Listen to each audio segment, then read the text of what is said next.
BNC Bank of Africa progresse à 2 chiffres et s'établit à 1,5 milliard de dirhams avec une progression de 12,3% par rapport à l'année précédente.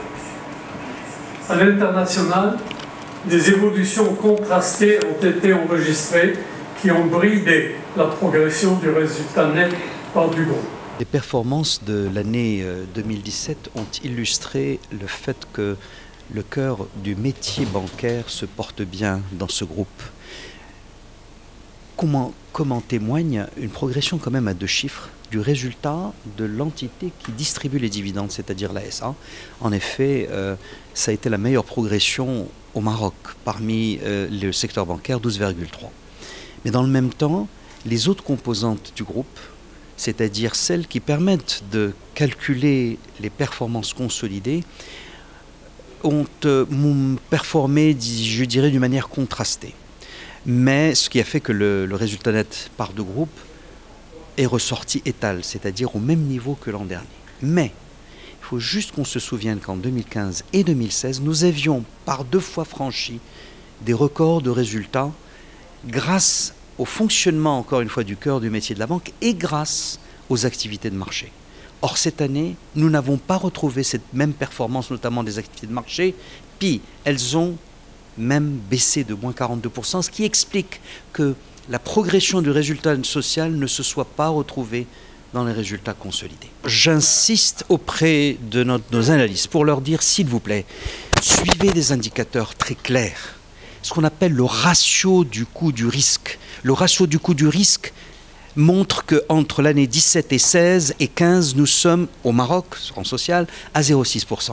Que dans le ratio consolidé, nous sommes à 1%. Ça permet de tranquilliser pour savoir que tous les résultats que nous annonçons ne se font pas au détriment des risques. Quand vous dites nous sommes africains, nous sommes pour la bancarisation, nous continuons d'être présents, vous inscrivez dans la durée et partant vous continuez de financer peut-être des entreprises ou peut-être des offices qui sont dans une passe difficile. On n'est pas là au moindre claquement de doigts de crainte en train de quitter. Nous sommes africains et la stratégie africaine telle que voulue par son président et par le conseil d'administration et par les actionnaires se confirme. Donc lorsque nous parlons d'un approfondissement d'une présence ou d'une rationalisation d'une présence, c'est une seule et même volonté de nous de nous préserver toutes les chances de réussir une présence de long terme. Nous croyons beaucoup dans la triangulation. La triangulation est entre le Maroc en tant que porte d'entrée, le reste des pays africains et la Chine. La Chine, puissance économique mondiale, a déployé sa stratégie africaine. Mais cette stratégie africaine a besoin d'être accompagnée par des groupes panafricains comme le nôtre. En d'autres termes, c'est-à-dire de faire en sorte que d'aider, comme cela a été répété également par les plus hautes autorités de ce pays, que les Africains fassent confiance aux Africains pour pouvoir monter en gamme dans la production, dans la transformation des matières premières, que ça ne soit pas des infrastructures supposées contre des matières premières brutes.